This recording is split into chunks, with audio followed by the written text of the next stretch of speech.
Hello வணக்கம். நாம குழந்தைங்களுக்கு படிப்பு சொல்லிக்கிடும்போது நல்லா படிக்க வைக்கிறது மட்டும் இம்பார்ட்டன்ட் இல்லை. இன்னொரு முக்கியமான ஒரு விஷயம் என்னன்னா அவங்களுடைய ஹேண்ட் ரைட்டிங். ரைட்டா?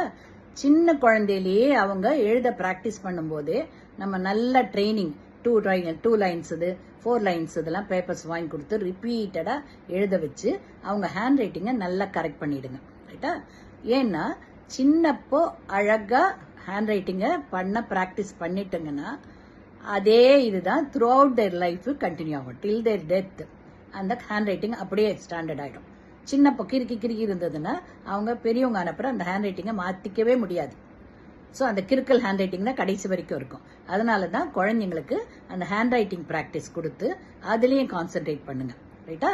எல்லா இதுவும் எப்படி ஒவ்வொரு லெட்டர்ஸும் இங்கிலீஷ் ஆகட்டும் தமிழ் ஆகட்டும் எது பிக் லெட்டர்ஸ் எழுதணும், எது ஸ்மால் லெட்டர் எழுதணும், எவ்வளோ ஹைட்டில் எழுதணுன்றதை அழகாக அந்த லைனை போட்டு அவங்கள ரிப்பீட்டடாக இது பண்ணி எழுத வைங்க.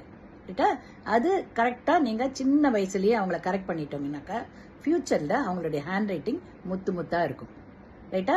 So that is also important. வெறும் படிப்பை மட்டும் சொல்லி கொடுத்து பண்ணியல்ல, மக்கப் பண்ணுறதெல்லாம் கற்றுக் கொடுத்து பண்ணியல்ல, அவங்க ஹேண்ட் ரைட்டிங் சின்னப்பவே இம்ப்ரூவ் பண்ணி லைஃப் லாங் அவங்க அழகாக ஹேண்ட் ரைட்டிங் இருக்கிற மாதிரி தயார் பண்ண வேண்டியதும் உங்களுடைய டீச்சர்ஸ் அஸ் வெல் அஸ் பேரண்ட்ஸோட டியூட்டி. ஓகேங்களா?